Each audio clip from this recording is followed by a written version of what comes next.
Warning, this podcast contains scenes of explicit nonsense and lore. Previously on the Resident Evil podcast. Despite ignoring the large word dead written right next to his name, that fucking file is haunting my dreams. When the team calls Chris out on it, he kind of doesn't really have an excuse, as if the writers themselves couldn't come up with a good reason for it. He's a full-blown expert. He's Magneto, isn't he? He spends his time hiding in the reservoir, watching romance films and eating cheese. But I felt that, like you say, it's absolutely terrifying. It was almost like, Resident Evil out Silent Hill. We just read into these things far too much. Which is ironic, because I know we've been sitting here for the last few hours, probably reading far too much into all this stuff. But, that's what we're here for.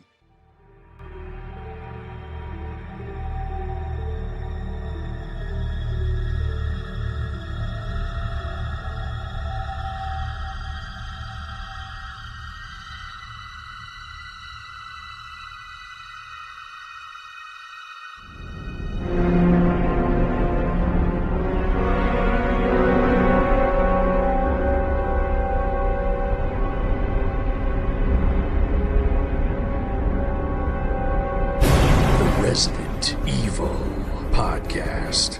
Hello and welcome to episode 70 and the start of season 7 of the Resident Evil podcast. New season, same nonsense and lore. I'm Nick, better known as Neptune, needing a bigger boat since 1985. Let's see who's joining us today. He lives in a cave monitoring all Resident Evil lore. It's the Batman. Good evening. He may combine with his best man to become a monster. It's Stars Tyrant. Hello there, everybody. He's undead, and from down under, it's Romby. Hello. And dig your own grave and save. It's George Trevor. Hello, hi. Coming up on today's podcast, although we said the last episode concluded our discussions on Resident Evil Village, well, it's not every day you get to speak with a key player to the actual game. We are extremely pleased to announce that joining us later on in the podcast is an interview with Resident Evil screenwriter Antony Johnston. We are very excited that he's been able to spend a good hour with us talking about all his insights into Resident Evil Village, the writing process, and we ask him some of the key community questions that everyone has been lining up to try and find some answers out to. So before he joins us, we will start with the news.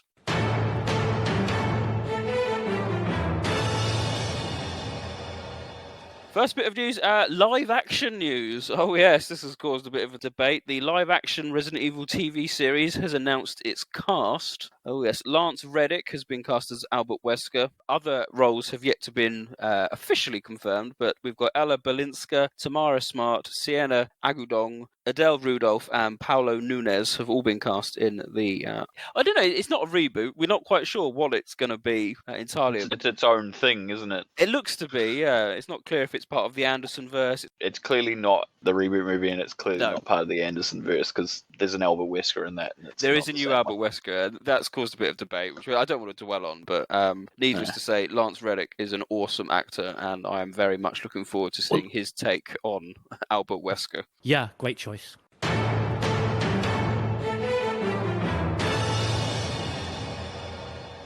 Next bit of news. Peter Fabiano has now left Capcom. 13 years in the job, working his way up. He has now left for pastures new, going off to Bungie, leaving quite a reputation and quite a resume behind him. What will his lasting legacy on Capcom be? In terms of sales figures for Resident Evil, the series has never been in a stronger position under his, with him as producer and whatnot. The series has really gone from strength to strength. I think maybe the elephant in the room is fair play. He's come out and he's put his head above the parapet and he came out and gave his opinion in terms of, where the remakes in particular stood in terms of canon. And that's obviously where the debate lies. For us, I guess his lasting legacy will be how we perceive the canon, but for everyone else, I guess it has been said the success of the franchise, at least in the West, is definitely partly due to him. So, what's an interesting point is something that sometimes gets forgotten is that Fabiano's views on the canon is interesting, but it shows that as the franchise goes on, new people come on board, and they may have a completely different view. We may get different views, and this is something that perhaps is forgotten at times. It evolves constantly. The canon changes constantly. What Capcom consider to be important for the storyline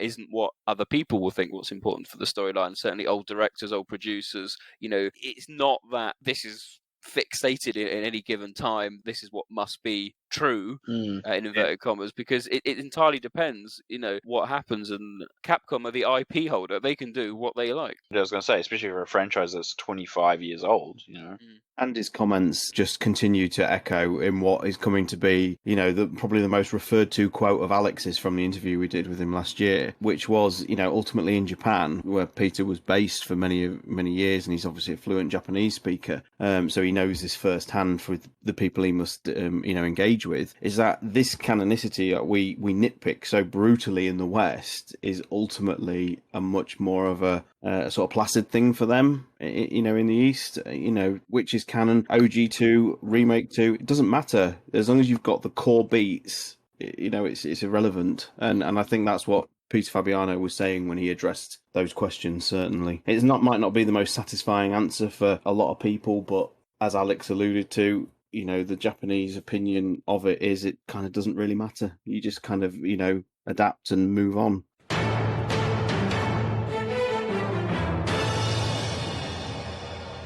Other news, the Resident Evil 3, the board game, Kickstarter's been hit, and in fact, it's been sent out to the original Kickstarter supporters. Signiac, one of our friends from First Day Spray, he's a supporter, and he's been able to get a copy of the Resident Evil 3 board game. I'm not particularly a board gamer, but you can see the excitement that it generates. The Resident Evil 2 board game's been so successful with all the Well, that's what that's what I was going to say. How successful that board game was is not surprising. People were excited because essentially having a sequel to it is essentially making like another package. Because obviously they had expansions for the second, but now it's like new players and new stuff. So yeah, for people who are keen on that, very good news. I don't play it, but the two things I love about it is that it looks so well made. The artwork, the cards, all of it, all the production levels. But also, if you look at the expansions and just delve into it even slightly, just read about it without actually even playing it, it almost seems like it's been written by fans and people that seem to almost have more of a handle on the series narrative than maybe those in charge of the games.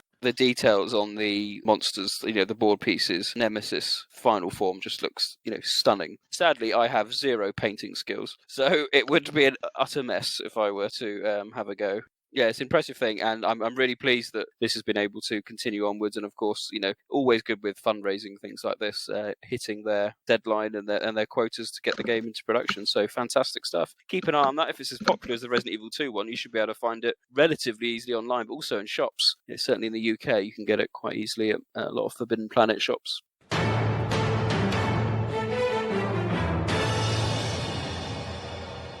Other news, Laced Records are releasing a box set version of the Resident Evil 2 Remake soundtrack.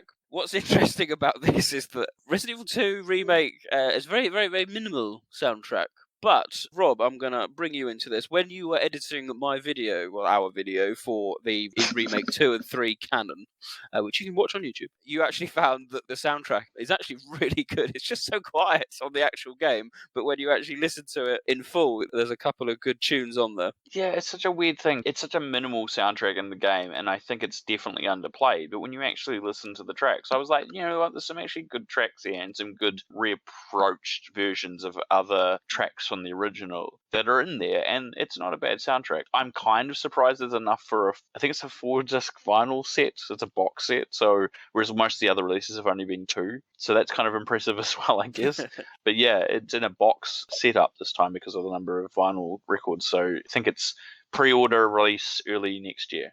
And I'm sure they'll follow it up with a Remake 3 one, probably, no doubt. They'll probably have Remake 3 and Resistance tracks on it. Yes, and we can probably expect a Village one in due course as well. Definitely down the track.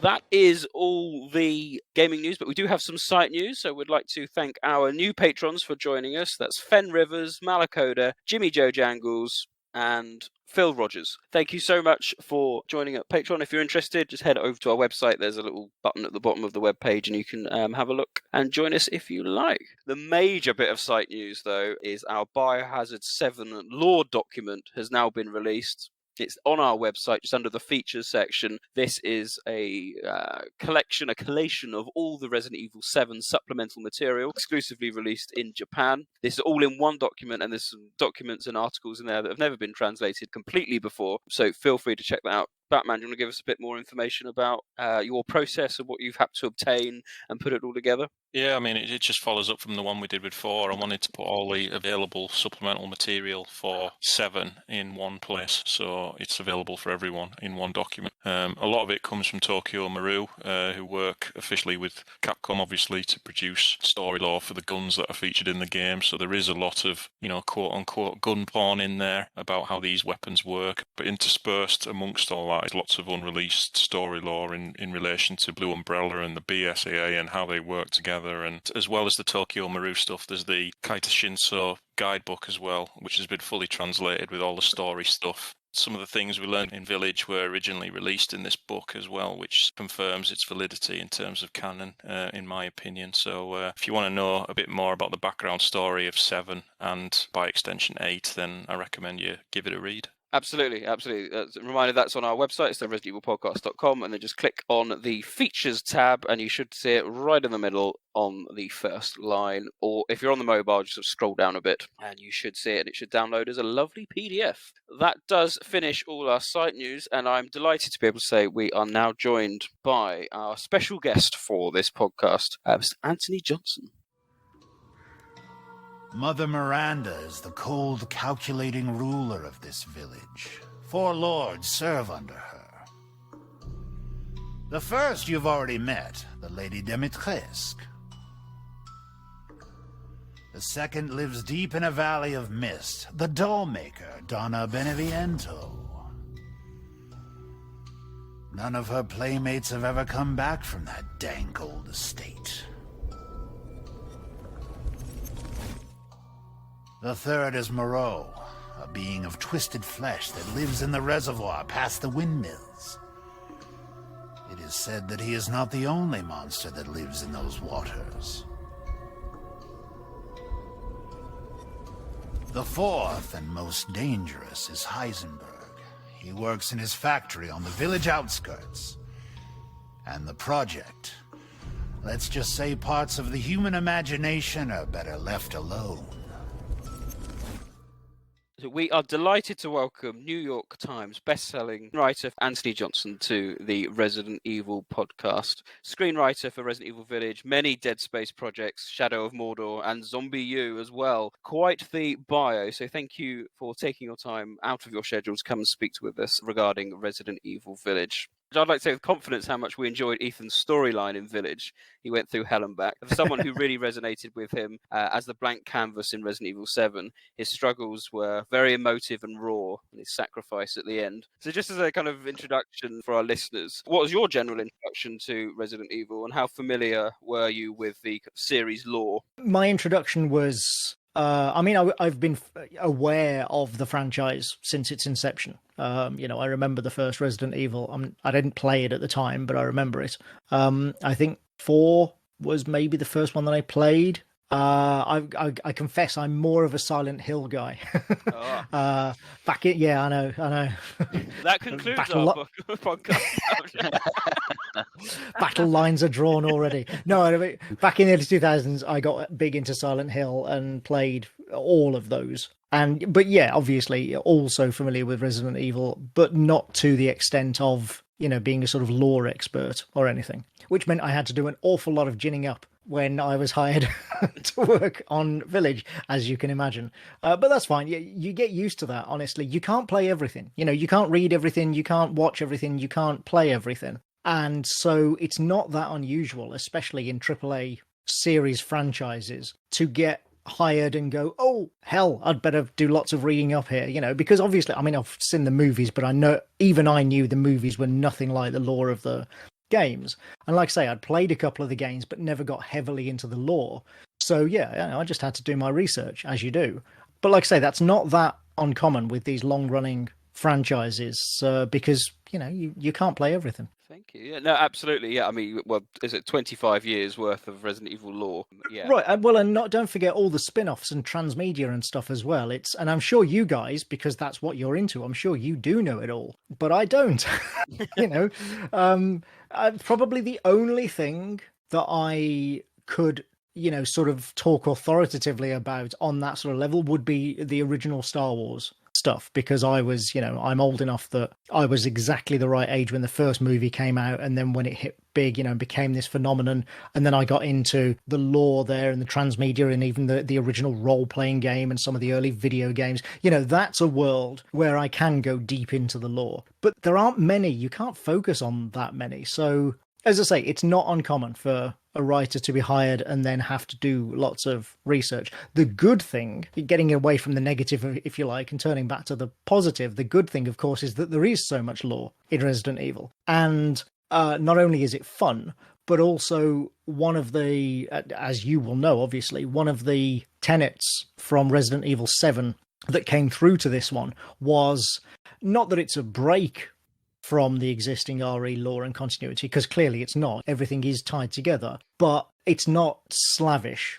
There was no edict that we had to cram all the existing lore into the game and that it had to, simulate or emulate one of the previous games. Quite the opposite. They wanted Village to be unlike any other Resident Evil game. And it has similarities to some of the others. Of course it does. But as a whole, it is very unlike any other installment in the franchise. And so that was a help in a way, because even somebody like me who wasn't all that familiar with the lore, I didn't feel as if I was being kind of thrown to the wolves, if you'll pardon the pun. I was interested to hear your roots with Silent Hill, because a huge highlight of Village for many and myself was House Beneviento. I've always wanted to see maybe more Silent Hill-esque themes and that psychological horror creep into Resident Evil. And so it was interesting to hear that, and I wondered if that kind of shaped your writing when you got to the House Beneviento scenario. So the funny thing about House Beneviento, and I'm assuming that everybody listening to this has played the game already, so I'm not going to try and sort of be anti-spoiler or anything. No, there's your fair warning. Here be spoilers. The funny thing about House Beneviento is, you're right, it is absolutely, I said all along, this is clearly the most Silent Hill that any Resident Evil game has ever got. But that was almost all, the concept and the execution of it was almost all down to the vision of, I believe, to the best of my knowledge anyway, Sato-san, the game director, who obviously was also, of course, deeply involved in the narrative and story. And that was his vision. And I wasn't involved in the design of that in terms of, sort of game design and challenges and all that kind of stuff. I did write quite a bit of script for that section, speeches from both Donna and Angie, and a whole ending scene that would have had, one of those, well, much like Ethan gets, one of those death scenes where you then manage to get a 10-minute monologue out. I wrote all of that, and then we just didn't need it. And this is another part of, being any writer, not just games writer. This happens in all media. Sometimes you write it because you need to get it out and you need to establish what you're trying to do. But then when it comes to the execution, you realize, oh, actually, we don't need this. You see it a lot with actors in, film and TV and stuff, where they'll have a whole monologue written out and they just don't need to read it. They can do it all with their face. They can throw an expression at the camera, and that says as much as 5 lines of dialogue ever could. And that was what we found with Beneviento. The further along we went, the more we realized we just don't need the script. There are some bits of script in there. Obviously, there's things like the radio transmissions and stuff, but there is a fraction of what I originally wrote, because it just, and I hope you'll agree that, it works perfectly fine without it. You really don't need pages and pages of script and cutscene and what have you in that section. And it actually works better without it, because it's more creepy and it's more intense, and you feel more alone when there is nothing except just silence in this creepy big old house. And of course, the giant slug baby monster.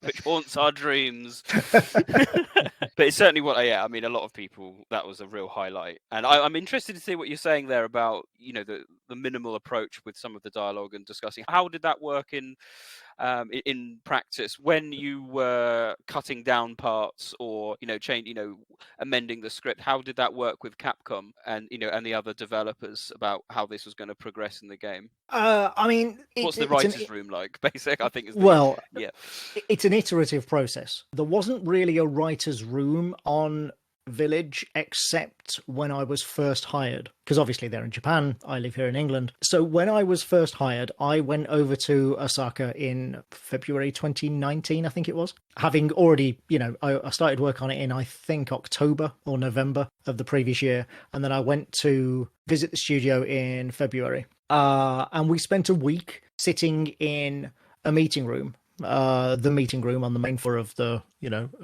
development of Village. Oh, and there was me, Sato-san the director, Miyazaki-san, who was animation lead, I think, or cinematic animation director or something like that, Steve Neebly, who's the cinematics director, James Michael, who was my sort of liaison and translator throughout the whole process, and massive props to him because that cannot have been easy.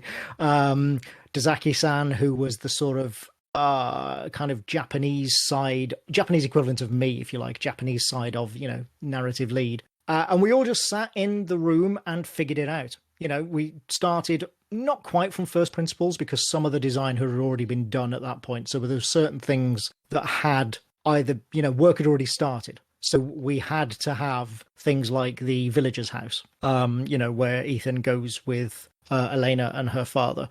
Like at some point, somewhere in the game, that had to happen because that had already been designed and work had already begun on it. But where it happened in the game and exactly what happened in there had not yet been decided. And there were lots of elements like that. We also hadn't at that point figured out exactly who Mother Miranda was or what her backstory was, how she tied into the larger lore. All of this had to be worked out. And that's what we did for a week. We spent the entire week in that meeting room just figuring that stuff out. And even then, we didn't get it all right first time around. There was stuff that we came up with in that room that we all went away going, brilliant, we've got it, we've solved it, yes, fantastic, that's it, don't change a word. And then we changed every word over the course of the next year or so, because that's development, it's iterative. And that's not just games, although it does happen a lot more in games than in most other media. So that was the only real writer's room that we had. From that point on, it was then video calls almost daily between myself and Capcom after I returned home to England, where we'd go through, script I'd written or revisions that needed to be done or changes that they decided they wanted to make to various scenes or to the plot, and also discussing changes to things that we decided in the room that they're like, we're not sure this is working anymore, let's try and figure something else out. And so we would go through that as well. Again, very iterative. So this is a very long way of answering your question, but the reason I'm going sort of around the houses is the idea of the fact that script gets dropped or gets changed or gets minimized or whatever is just part of that process. It's not like a movie where, say, I write an entire screenplay and then a producer comes along and says, we're going to drop that scene. And I go, oh, no, please don't. That's not how it works. That's not how it happens, There are, yes, I'm the scriptwriter and I'm credited as the scriptwriter, which, by the way, props to Capcom, because you would be amazed how many games writers do not get credited properly. But it's a whole bugbear of mine, believe me. I rant about it at the Writers Guild every year. But there were at least, I just named them, there were at least 4 or 5 other people involved in that process, just at a high level. And then below them, there are, they're all managing other people as well. Games writing is, in AAA at any rate, a very collaborative process. One person does not write an entire game. Even Hideo Kojima is not the only person writing that game in terms of who literally writes the dialogue. And then who's in charge of directing the voice actors? Is it him or does he have a subordinate? Even that can affect how the lines are said and sometimes what the lines are. Because once you get in the recording booth with actors, some actors will not be able... Well, sometimes you'll write a line that looks great on paper, and then when an actor reads it out, you go, oh, that's terrible, we need to change that. But you don't realise until an actor has read it out. Or sometimes actors just can't get their mouth around certain phrases, and so you'll have to change those on the fly. All of these things are part of game story, game script writing, and game narrative, and none of them is any more or less important than the other. They are all vital parts of the process, so that everybody can genuinely say, I was part of writing that story and making that narrative. Everybody has, sort of a sense of ownership because it is, like I say, no one person does it all. So when things get dropped, when somebody says, oh, actually, we don't need that line or we don't need that scene, it's not like it's somebody from on high delivering a stone tablet, It's part of this whole process in which everybody is involved all the time. I guess a good follow-up question is in regards to how the focus was for you, like being brought on board, how they perceive bringing in, a writer outside of the company, regardless of whether or not it's in English, but also how that works with your scripting and the Japanese scripting, and how much is kind of a back and forth between versions and what you have to do. Like, how does that work? That seems like quite a complicated potential, especially when you've got a translator in the mix in a boardroom. How does that process work? How do they even consider bringing you on board in the first place? Well, it is complex, no question. It is something that takes time. It can be a slow and sometimes laborious process, especially, as you say, when there is translation that needs to be done. Most AAA studios are not wary, if you like, but, when they bring in freelancers, there's always a kind of, okay, so how's this going to work? Because every job's different, every studio is different. The good thing about Resident Evil, of course, is that they have prior experience of this on the team. It's not like I'm the first outside writer that they've brought in, and not even the first Western writer that they've brought in. Why did they reach out to me? They were looking for a Western writer. My games agent had a prior relationship with Capcom. And so I think, my agent was one of the people that they reached out to try and find a Western writer for it. And I mean, obviously I have the Dead Space stuff on my resume, which helps enormously when it comes to any kind of, getting offers to write horror games. But also I wrote a game called Binary Domain for Sega back in 2012, I think it was, which was from the Ryoga Gotoku studio, the Yakuza guys. And that went okay. I won't say it was the best game in the world, but I'm pretty proud of it. And it was a bit weird because I was the first ever Western writer that studio had worked with on any game. So it was a bit odd, and we're all kind of finding our feet, but it went okay, And I think that helped give Capcom confidence that I understood how Japanese studios work, and that I could slot into that role without there being a massive culture clash, or without me, I don't know, getting outraged or something by their behavior, or vice versa.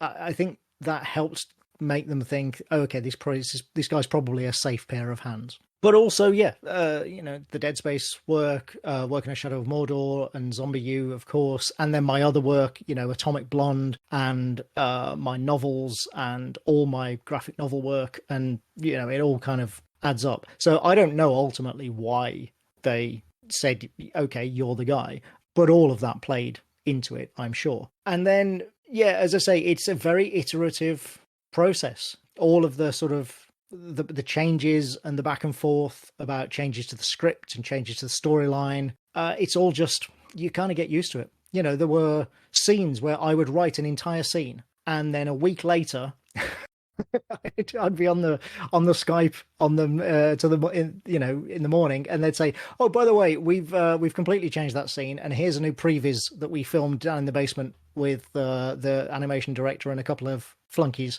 with some foam pipes for taking place of guns and things like that. And I'll be like, oh, okay. And now I have to write the script that fits this new previs. Again, it sounds outrageous, but it's entirely normal. So it's all just part of the process. One of the things that I like about working in games is that it's kind of chaotic, to be honest. It's, even though games as an industry is quite old, games taking writers seriously and taking narrative seriously is still relatively new. And every project and every studio, as I said before, is completely different. So it is kind of chaotic, but if you thrive on that chaos, even maybe revel in it a little bit, then it's a lot of fun. Village is very much a continuation of Ethan's story, but one of the aspects I was interested in personally was some of the ties to the older games, particularly Miranda's relationship with Spencer and the origins of the Umbrella logo. I was just wondering, was that your idea, or was that Capcom Japan, or was it a mixture of both? That was initiated by quite late in the process, actually. So the idea of having some ties to older Resident Evil lore, that was there from the beginning. But exactly what that would be wasn't at all, finalized. At one stage, there was talk of there being an actual Umbrella laboratory underground that would literally be, proper sort of clean room, high-tech laboratory just buried underground somewhere that you would go in, I think, during the Chris section. Obviously, that wasn't the case. That never panned out. But that gives you an idea of how early in the process we were talking about, that sort of thing. The final iteration of it was mostly Capcom, partly because, as I say, they have obviously much more familiarity with the lore than me, so they could tie it in better than I could. I made suggestions, but again, not being an expert in the lore, I wasn't really the best placed person to make those connections between Miranda and Spencer that you read, that you've discovered and all that sort of stuff, because I probably would have got some bits wrong. So you don't want that, because then people like you would get very angry, and deservedly so. Did you have any input with the exposition story files in the game? Or was it just sort of the cutscenes and scripts that you were focusing on? I didn't write the final versions of those documents, but they were all based on stuff that we had worked out together. And I did write some early, I wrote character bio descriptions and theories of how something might work, and even field reports at one point, I think, from BSAA and stuff like that. So while I didn't write the final versions that you see in the game, they were based off work that I had done with the team, or at least in part. But yeah, most of that was done, I think, in-house at Capcom. We've read previous interviews with previous writers, and sometimes Capcom have said certain characters or elements from previous games were off the table. And I was just wondering, was there any other characters or from previous games, such as Leon or Jill, that you potentially maybe wanted to include, but Capcom said, no, we're saving them for other projects, or for whatever reason, no, you can't use this particular aspect, or did you have complete freedom? I don't know if I had complete freedom, because that question never came up.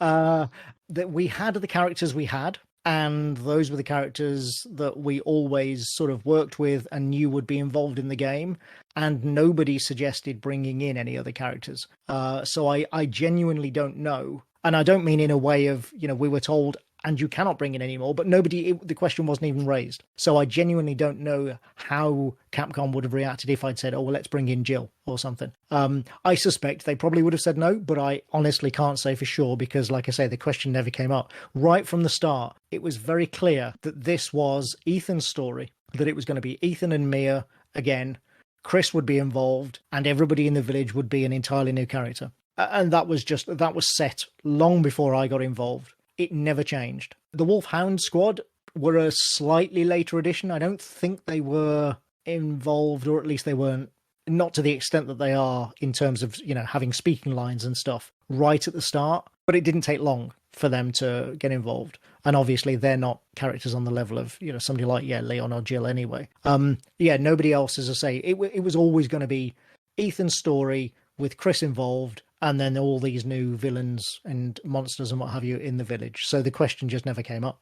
I think that's to its credit, because Ethan, I said, that kind of blank slate from 7. I have a question about Mia, because she is a bad guy, really. She works for the connections, is a bioterrorist, but you need to convey a bit of sympathy in Village. So was there any challenges presented in doing that, considering what she put Ethan through in Resident Evil 7? I mean, Jason Statham tried to murder Dom Toretto, in a previous Fast and Furious movie, and now he's on the hero's side. And all it took was a bit of fisticuffs outside some cars to settle the score. It's, look, these things happen, don't they?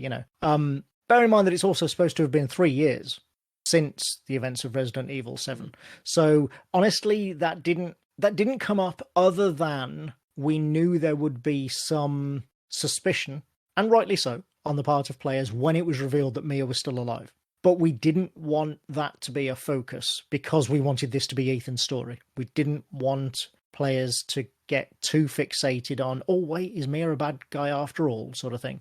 And that's why when you do realise that Mia's alive and you find her, we established, yes, this is the real Mia, and yes, she has genuinely been captured, and no, she's not a villain, pretty quickly. I mean, we do that within about 4 or 5 lines. The whole business with the wedding ring and stuff like that, because we didn't want people to dwell on it. We had to address it, of course, but we didn't want people to dwell on it. It's funny that about Ethan being a blank slate, which is, of course, true in 7.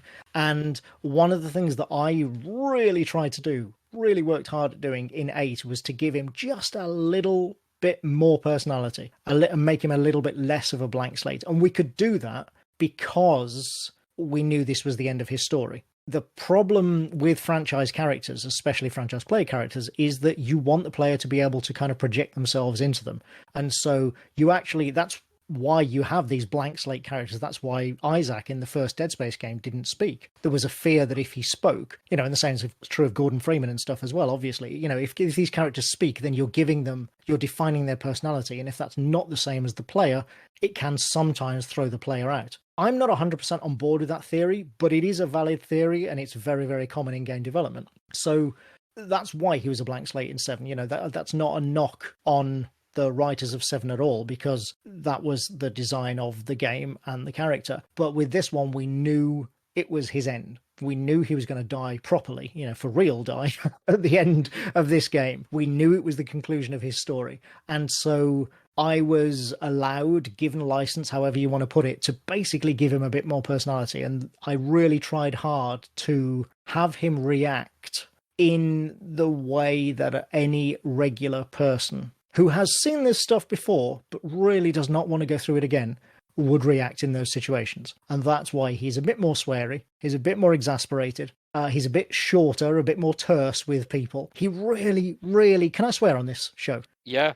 Right. He really just wants to be out of this bullshit. He is done with this bullshit. What the hell is going on here? I cannot believe I'm in this situation again. For God's sake, I just want a quiet life. I really tried to sort of inject that into what, as you rightly say, had previously been a bit of a blank slate. I was heartened to see so many people react to Ethan in Village in ways that suggested that I succeeded in that, at least, to the extent that it was possible. That, yeah, he is more of a character this time around, and he has a bit more bite to him because he is just tired of this bullshit. I think that makes sense in that obviously at this point when you've got a character that wants to be there to save their child, it would be a bit weird to continue to have a blank slate. So it all fits perfectly, and it is definitely something that comes across, that he has comments, he has reactions to things, and it feels earnest. I was just going to say, I'm really glad of that. And yes, you're absolutely right that obviously, even obviously searching for Mia is still emotionally fraught in 7. But when it's your daughter, any parent will tell you, you cannot escape that familial bond. And it just becomes the most important thing. So yeah, that was really important. It has reminded me, I've got one follow-up question on this topic, which is one of the things that I noticed in the game, and I don't know if you have an answer or if it ever came up, but there's a discussion with Chris and his team about who tipped off Miranda about Rose and Mia. Do you have an answer for that? Because it doesn't get addressed in the game. Do you know what the plan for that was? I don't have an answer I can tell you. And well, hang on, but let me clarify. So the reason for that is that yes, that's something that came up in discussion, obviously. There is so much I can't tell you. There is so much I can't tell you that would just blow your mind if you knew some of the ideas and crazy sort of out there things that we came up with in the early days. That is Wesker clone one of them? Oh my God. Things that we very sensibly, decided, actually, no, let's not do that. But there were many of them. Some of those include theories as to, yes, how Miranda became aware of Rose and all that sort of thing. The reason I don't want to go into detail is it is entirely possible that, and I have to be very careful what I say here, it is entirely possible that some of those things may come up as lore in future games, and I don't want to either give away something that is a secret, for a future game, or say something here that will then be contradicted by a different idea in a future game. And now I should also very, very clearly state, I have no idea what the next game is. I am not currently involved in it.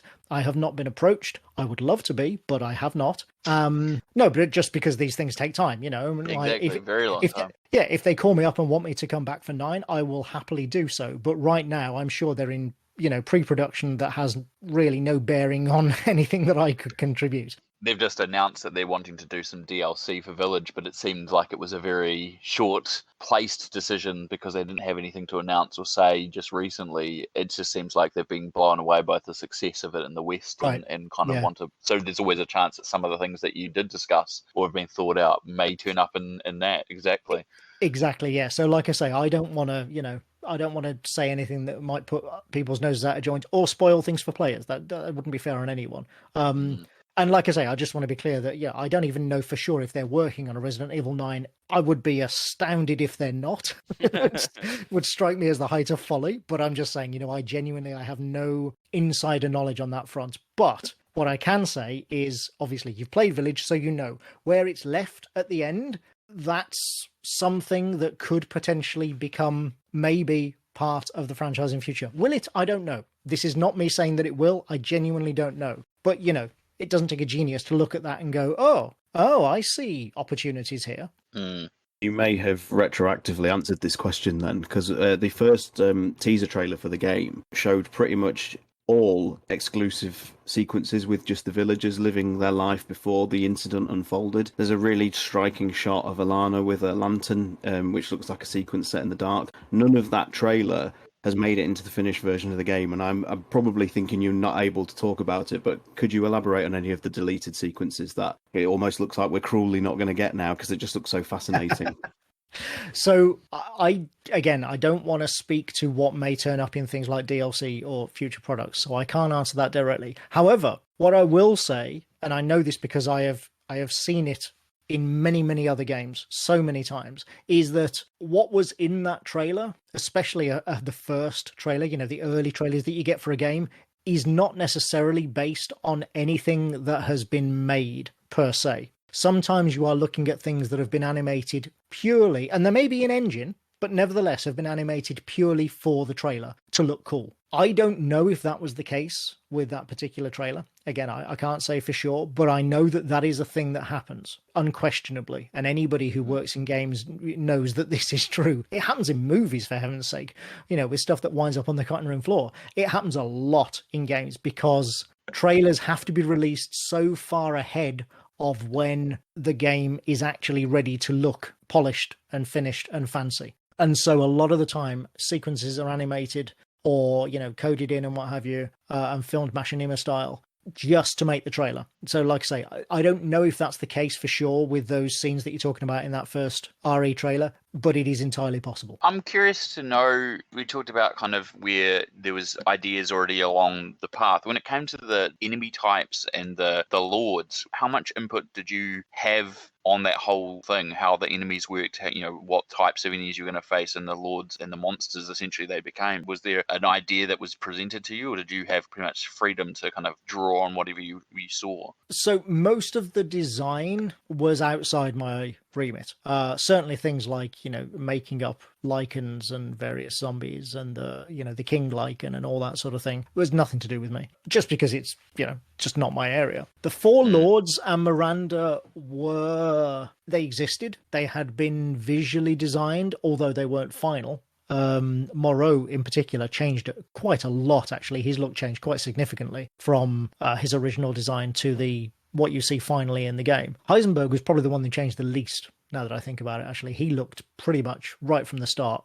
He looked like he does in game. So visually, they were all there, and the idea of them being the lords and Miranda's sort of quasi-children, it was all there. But again, this was all stuff that we worked out, or started to work out, in that writer's room, right at the start of the process. So, and I'm not trying to dodge the question here, I genuinely couldn't actually remember how much of it was me, or Sato-san, or Dazaki-san, or Miyazaki-san. I really can't remember, because when you're in a room like that throwing ideas around, it all just kind of becomes a blur, and you get stuff out of it at the end, and you genuinely can't remember who came up with what idea. You're all part of it, essentially. You're all part of it, and none of you are part of it. You're just exactly the ideas are written. Yeah. Like I said, it's an incredibly collaborative process, and you get the same thing in writers' rooms in TV. I have friends who are veterans of TV rooms, and it's the same thing there. They're like, I cannot remember whether this was my idea or somebody else's. Once you sort of get past the idea itself, once the idea itself becomes embedded, who originated it is often lost in the sort of collective unconscious.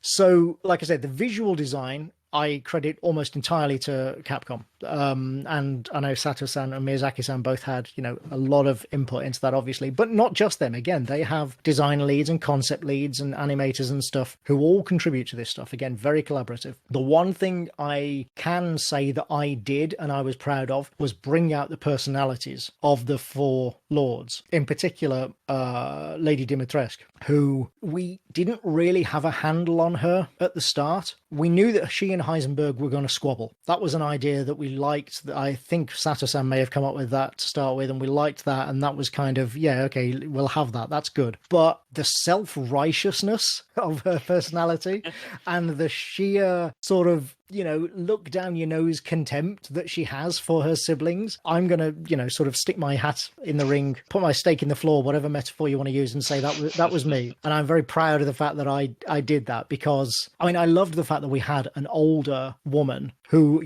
was not some, looked like she stepped off the cover of Sports Illustrated or something, as a main character in the game. That in itself is so ridiculously unusual. It shouldn't be, but it is in games, that I was just very pleased that we had that at all. And then having the opportunity to make her acerbic and, like I said, like pompous and self-righteous, and she's right. Like, she's not wrong. That's the thing, she's not a fool to be pompous and self-righteous. She is the smartest of those four siblings. She is the one who gets things right. And she's just surrounded by idiots. And that was so much fun to write. The phone call that she has with Mother Miranda was actually I wrote that really early on in the process. I think I had come home from Japan, but it was really, really early on. And it barely changed throughout the whole thing, because it was such a great scene and I had such a great concept to work with that, it just didn't change much right from the start. And it's still one of my favorite scenes, because it captures her personality so perfectly. That whole, oh God, yes, my idiot brother, and then yes, Mother Miranda, I know the ceremony is important. God, she's like a teenager trapped in a 50-year-old woman's body. It's wonderful. I guess the sensible follow-up to that is, it seems like the staff at Capcom Japan were seemingly, and maybe yourself, surprised at how much the internet took to the character as well. Oh, completely, yeah. I feel like if they'd seen it coming, they would have obviously tried to keep the character around longer in the game than she does. But what was your reaction to all this crazy, like all of a sudden people going on about, this giant lady stepping on them, and and they obviously, part of it is that attitude. It's not just it's the way it's performed, but it's the way it's written, it's the way it comes across. You should take some level of pride in that almost. I do, absolutely. But it took me by surprise. Of course it did. For heaven's sake, have you seen the photo of the advert on the side of the bus in Hong Kong? Yes. Come on, They've got standees in Japan, full-size standees as well. Yeah, 9'6" standees. It's just, it's great. Again, the fact that this game and this franchise now has a new sort of iconic character, instantly recognizable, who is an older woman, is just, that shouldn't be something to shout about, but it is. This is the industry in which we work, and I love that. So yeah, I was, of course, very proud, but I was also surprised and kind of amused, and I actually dreaded the release a little bit, because there was so much hype around Lady Dimitrescu at the start. And I'm sure that I don't know this, I haven't spoken to anyone, but I am in myself sure that this is the reason why the other lords suddenly became much more visible in the promotion with things like the puppet show and what have you, because I think somebody at Capcom went, oh, people think she's the main villain, they're going to be so angry when they actually play the game. And I'm sure that's why the other lords suddenly started getting a bit more, love and attention. But yeah, it was fantastic. Who doesn't want to help create an iconic character like that, and contribute? Like I say, I can't take any credit for her appearance, for the fact that she's the giant vampire lady, or the fact that she is an older woman, or her dress, or anything like that. I can't take credit for that. Or the performance, which of course, both the physical performance and the voice performance were amazing. All of it contributes. And so, my small contribution, being a part of something that broke the internet is wonderful. People have told me, they've said things like, my grandfather, who knows nothing about video games, knows the giant vampire lady. She just, they don't know what it is. They don't know Resident Evil. They don't know the game or anything, but they're like, oh, the giant vampire lady. Yeah, I've seen that.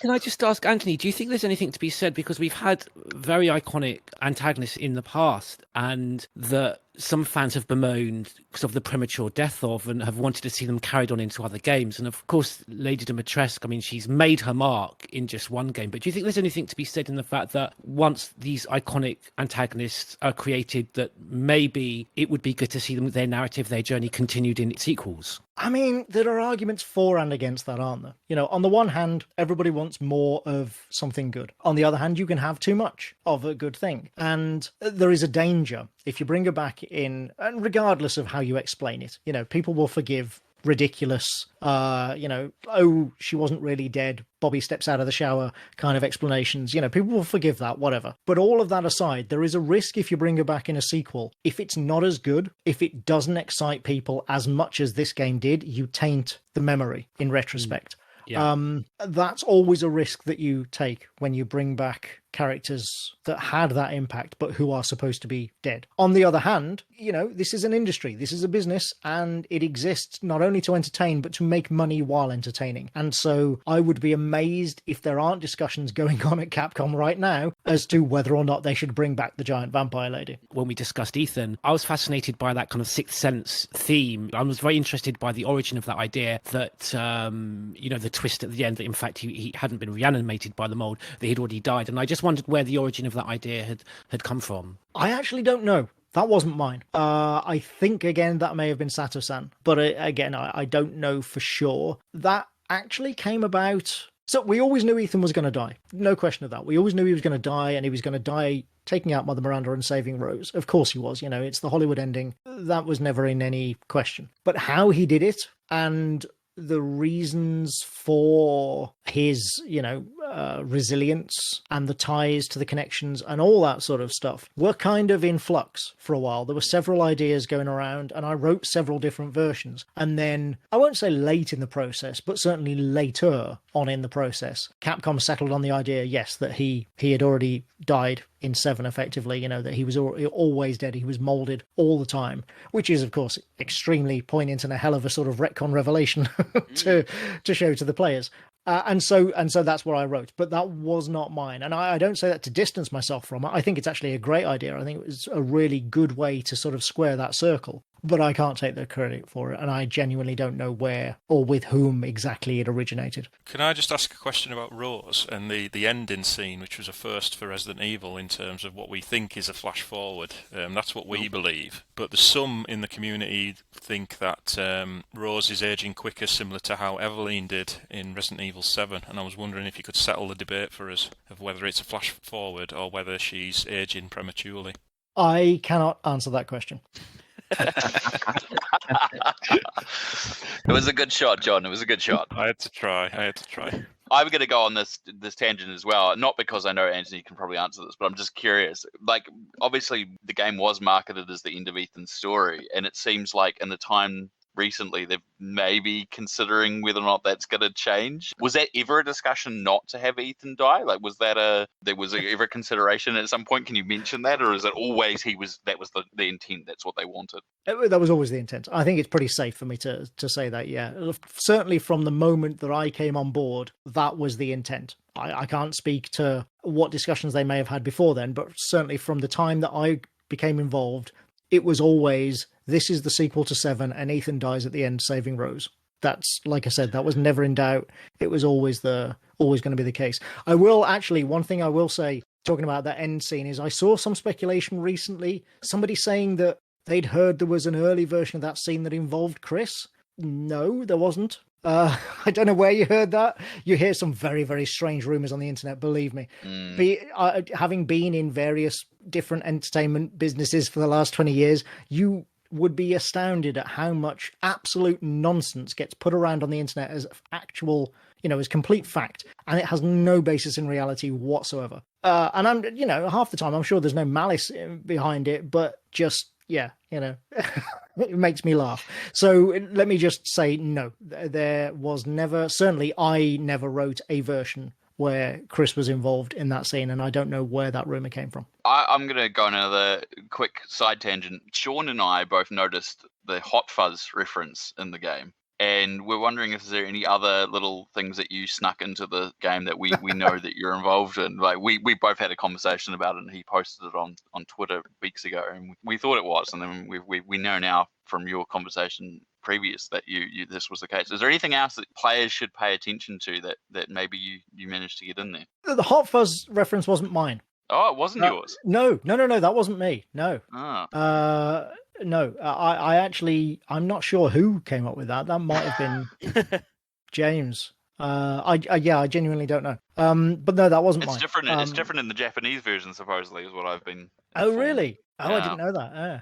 So what I tend to do, I mean, again, I wasn't involved in sort of writing the collectibles, the documents and all that sort of thing. So I didn't name any of those objects. That's how I know. That's one thing I can say definitively is that it wasn't me.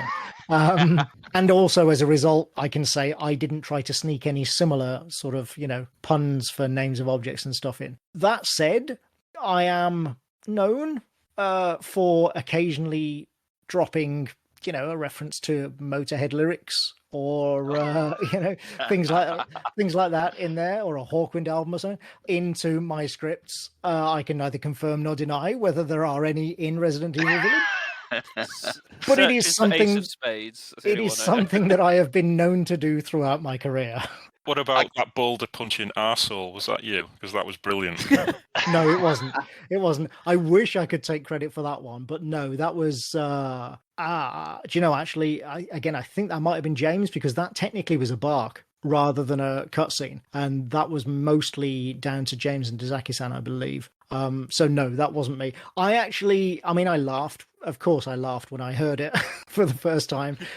I actually wouldn't have put that in there. And I say this not to disparage whoever decided that they would have put it in there, but it's a little, for me, I laughed, yes, but it was a little bit too cute, I think you have people who agree, to be honest. Look, I take the mick out of the boulder punching scene as much as anyone. It was an absolutely insane, absurd part of the franchise, but there it is. I wouldn't have drawn attention to it in that way. But again, like I say, it's a collaborative process. You don't get to control everything. So, and it did make me laugh. So there's that. This perhaps, because obviously in the Japanese version, Chris is referred to as a gorilla, which I think is an inside joke within the Japanese community.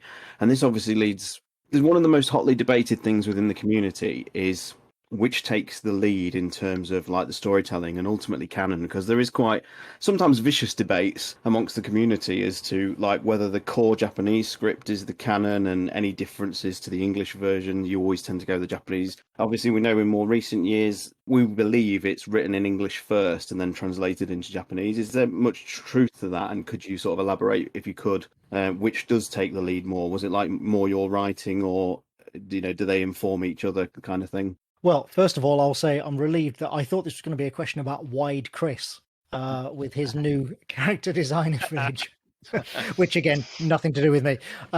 So it is a bit of both. The English script, I can't speak to previous games. I don't know exactly how 7 worked, but I know for this one, the English script is the canon, as it were. Like, I wrote my script first. Again, all in collaboration, yes, working often from previs supplied by Capcom and what have you. But nevertheless, it was, I was writing an original script, as it were, which was then being translated almost simultaneously, mostly by Dazaki-san, I believe, into Japanese.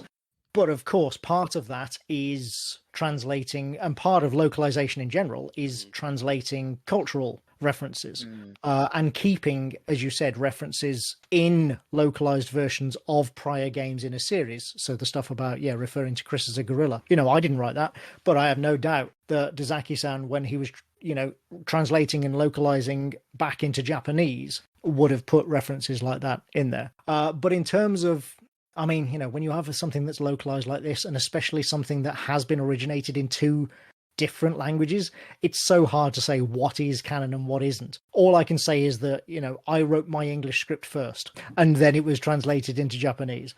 But which one you want to regard as canon, that's an argument that I don't want to get involved in. Quite understandable, but I think that's really useful anyway. We've got a few questions. If you're happy to do a kind of quick fire question round, we'll see how we get on. The lightning round, go for it. Absolutely. Feel free to say can't answer that, move on. So, one question. Blue Umbrella is suspiciously absent from the game, and they reveal at the end of 7 created chaos in the community. Is there a reason why Blue Umbrella wasn't specifically followed up on in Village?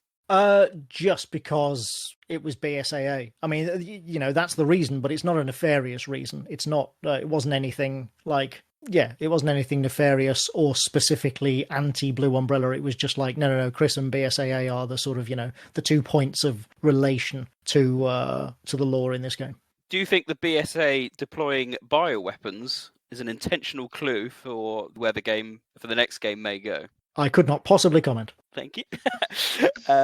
What is the history between Chris and Miranda? The game states he's been chasing her for 3 years, but nothing else is mentioned beyond that. That's something I would not be surprised to see come up in DLC. Again, I don't know. I'm not privy to those plans, but it is definitely something that, we talked about, and it may well come up in other material. Can I ask the cut content with regard to Ada Wong and whether that was something that was already removed by the time you came on board, or that was something, like you say, during the kind of the process and as the story develops, was felt wasn't needed? It never got beyond an idea, is what I'll say about that. To the best of my knowledge, it was never... The only stuff relating to that I saw was some grey box previs that I was sent to do a writer's test for, when I was in the process of being hired. That's literally the only time. And even then at the time, they didn't actually tell me that it was supposed to be Ada Wong. I didn't find that out until later. That's the only time I ever saw that. And it's the only time it was ever mentioned. That it was never, to the best of my knowledge, it was never seriously considered, to be part of the game. And certainly by the time I flew over to Japan and got in the writer's room, it was never mentioned again. That's interesting, thank you. I think the community got an idea that she was much more established into the story and cut at a much later date, so that's interesting to know, thank you. You mentioned, Antony, that you didn't really do a lot of the late versions of the files, but were you involved in the Baker report document that was made? I was not, no. I was aware that it was being written. I was aware of its existence, as it were, and how it related, because obviously, it does shed light on a few things. But no, I didn't have any involvement in actually writing the document. I'm now racking my brains trying to remember whether or not I may have written other stuff in that area that was drawn on from the Baker files. Informed it, yeah. Yeah, and again, this must sound terrible, but it's true. When you just forget things. Like, it was so long ago now. I'm like, did I write that? I don't remember. It's totally understandable. And I guess, as you said, the way that the structure of how things come together, even if it was potentially you or wasn't, if it's been a while, you're going to forget these things, the details. And you go through so many versions of this stuff that by the time, especially now, as I say, I mean, I finished... The last piece of script that I wrote for Resident Evil Village was over a year ago now as we record this. So if it's not in the final game, forget it. I've forgotten it already. Because every scene, every line that's in the final game, I guarantee you, was, apart from maybe that phone conversation between Lady Dimitrescu and Mother Miranda, apart from that, just about every line was rewritten at least half a dozen times, and some of them a lot more than that, So this is part of the process. You learn to just kind of forget those prior drafts and focus on the one that you've got in front of you. So, yeah, that's why... If it sounds like I do have a pretty terrible memory, that is true, but also it is part of the process that you just kind of forget about your prior drafts and move on. Is there a reason why the BSAA placed Ethan and his family in Eastern Europe so close to Miranda in a village? Is there some sort of sinister reason behind that? I could not possibly comment. It's funny that you can all you have to do is say that, but it almost tells the story. Thank you. Is there anything you can tell us at all about why sort of Chris and the relationship with the BSAA seems to have degenerated so much since games like Resident Evil 6 and 7, where they're very much portrayed as the heroes? I know, because again, that's something that may well come up in DLC or future games. I mean, again, looking at the end of Village, it doesn't take a genius to look at that and think like, oh, I have an idea where this franchise might be headed in the next game. So, yeah, that's just something that I don't want to talk about, because, again, it's not really fair on anyone. Why does Mother Miranda suddenly lose her powers at the end? Was it because of Rose herself, and why she was special, and what did Heisenberg see in her? Oh, right. Well, what Heisenberg saw in Rose was the fact that she was the key to destroying Mother Miranda, as it turned out was true. Rose is powerful, more powerful than anybody to trot out an old cliche, more powerful than you could possibly imagine. And he had a notion that he could somehow tap into that power, not by transferring her soul or whatever Miranda was, like Miranda was trying to do, but somehow tapping into her power to use it against Mother Miranda. Why does Mother Miranda lose her powers? That is a question for the game designers, not me. Going back to where we started with your interest in Silent Hill, there is a feeling to me of things like the old lady hag that reminds me a lot of Dahlia Gillespie and the Mother Miranda thing. Was there conscious ties to that Silent Hill thing aside from obviously the house stuff we've talked about? Was there anything that you went from a design point, not for you, but the way that you wrote these that may have kind of inferred that design? I know that's a weird question. It's not something I had thought of before now. No, but it's one I'm very happy to answer. Yes, is the short answer. Certainly, especially things like the hag and the prayer, the Mother Miranda prayer and the hag's prophecy, Midnight on Black Wings and all that sort of stuff. That's grist to my mill. That is. I was, I grew up a teenage goth and I fronted several goth and heavy metal bands as a young man. So writing stuff like that, is is a treat. Yeah, absolutely. I wanted to play up those aspects of the character, especially because, of course, you find out that it's all a bluff. Or not a bluff exactly, but you realize that she believes it. Miranda believes this stuff, absolutely. But that doesn't necessarily mean that it's factually true.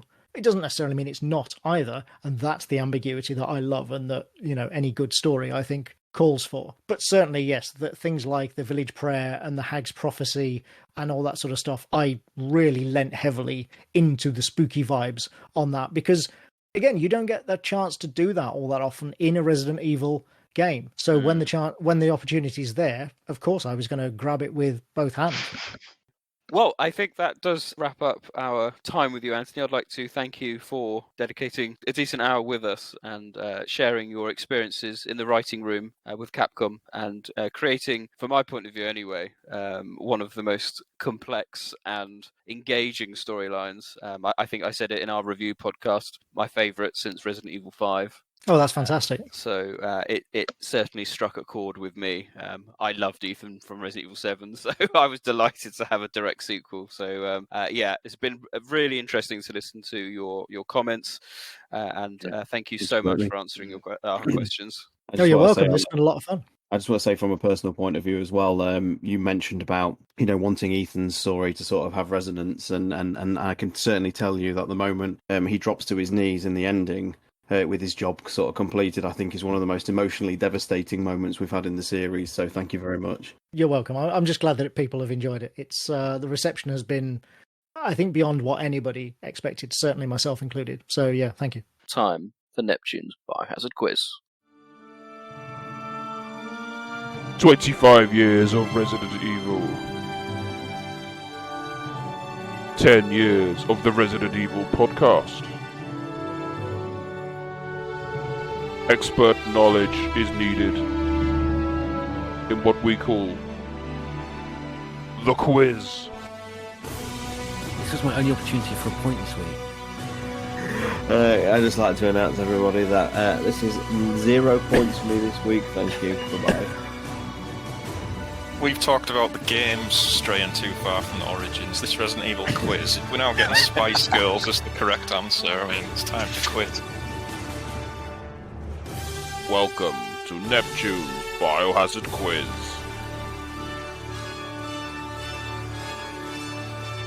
Jesus Christ. That's a fucking question, isn't it?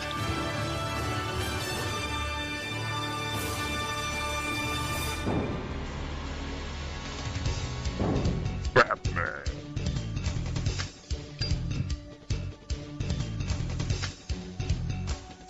Star Tyrants.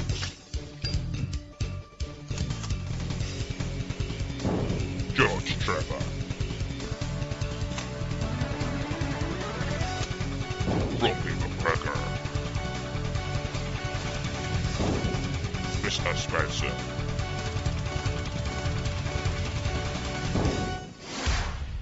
Neptune Biohazard Quiz. Hello and welcome to Neptune's Biohazard Quiz. It's season 7, so everyone is back in the game. All the scores are reset, so we can all calm, take a collective breath after the madness of the end of season 6. You'll be pleased to know it's just 5 standard questions. We've got a mixture, a few have come in from the community, and I've put in some questions as well for you. So if everyone can clear their desktops, here we go. So question number 1 comes in from Umbrella Inc. Can you name 4 items in Remake that sports the Spencer family crest? So there are 4 items in Remake where you can see the Spencer family crest. I thought this was a very good question. So there we go. Question number 2. What 3 types of hunter appear in the Outbreak games? Not too bad. Not too bad. Question number 3. Another question from Jordan Osiris this time. What is the name of the doctor in Resident Evil 3 Remake of whom you pick up the security card? That's hard. That's a tough question. Repeat that question again. What is the name of the doctor in Remake 3 of whom you pick up the security card? Okay, no. Yeah. That was pretty tough. It is. Question number 4. What was the full name of Glenn Arias's bodyguard? There we go. And finally, question number 5 from Vito, everyone. In Umbrella Chronicles, what is the name of the magazine that did an article about Billy's past? No. Unaware. No idea. There's 2 answers, apparently. To paraphrase Sean, I'm going for a record 0 this week. They're the 5 questions. Join us after this one. We'll run through those answers.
So question number 1 was from Umbrella Inc. So name the 4 items in Remake that have the Spencer family crest on it.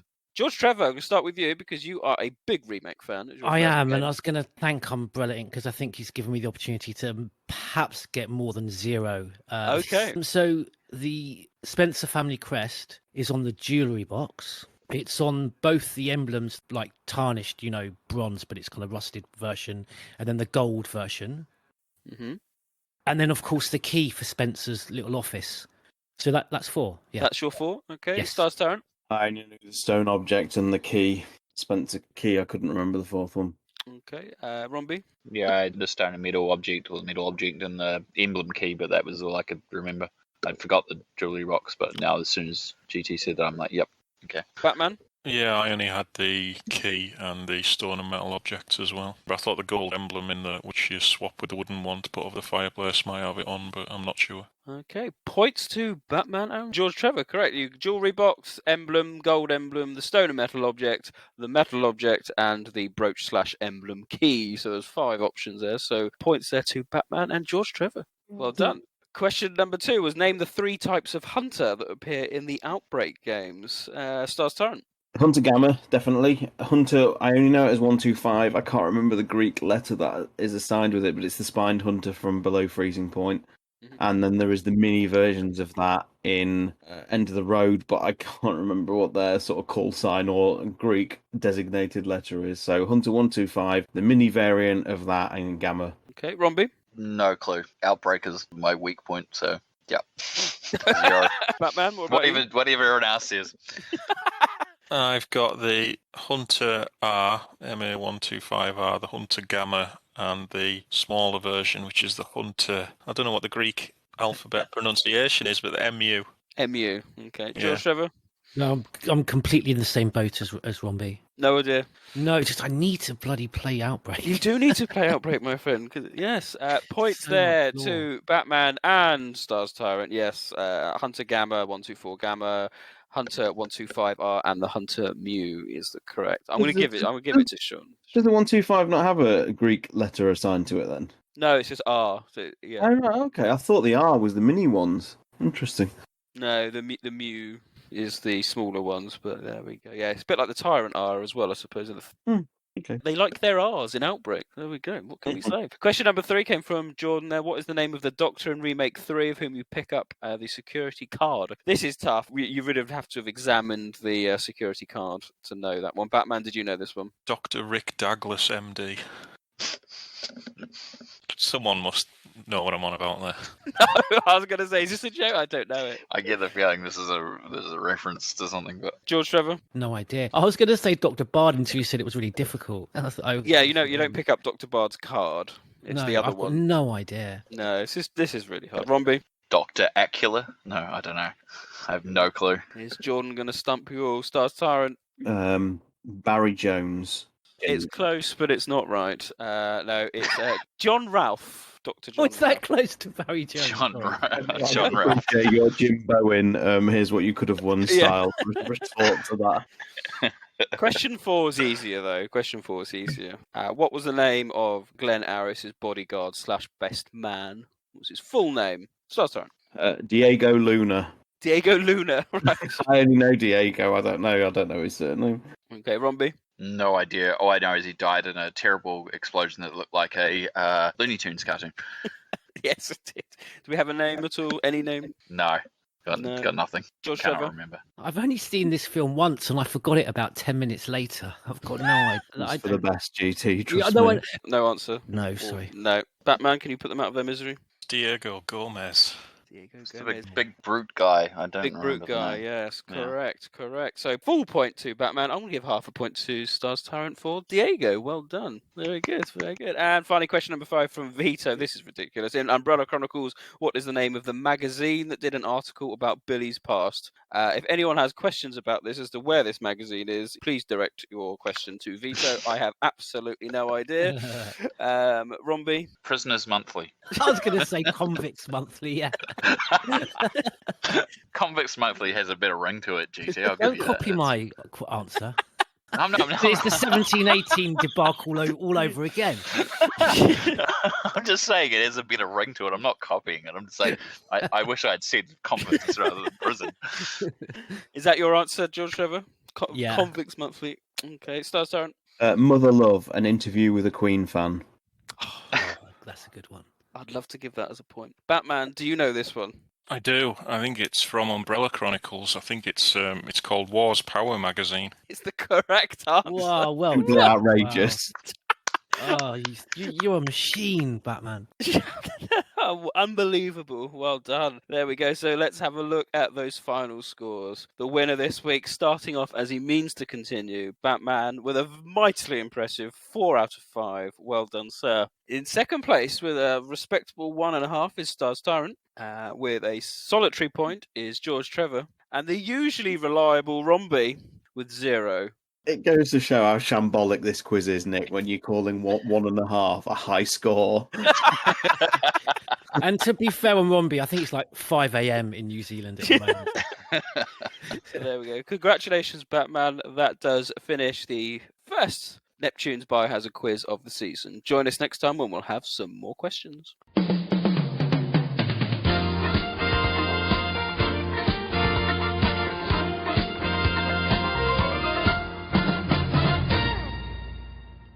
I knew I'd call that 0. I knew it. There we go. So thank you, everyone. And, that does bring our overall podcast towards an end. I'd like to place on record again our thanks to Antony Johnston for joining us and spending his time sharing his thoughts. Coming up next, we will be looking at Infinite Darkness. Yes, by the time this is edited and out, Infinite Darkness will also be out on Netflix. So we will be looking to binge watch the 4 episodes because I think they are all coming out in one jolt, and then we will be recording our thoughts on Infinite Darkness, how it fits, how it doesn't, are we getting a better performance from Leon, and so forth. All those questions you want answering, we will endeavour to answer. So keep an eye out for that. On that note, I'd like to thank everyone again for listening as well at home. It's goodbye from me, Neptune. Goodbye from me, Batman. Goodbye from me, Stars Tyrant. Goodbye from me, George Trevor. And goodbye from me, Robbie.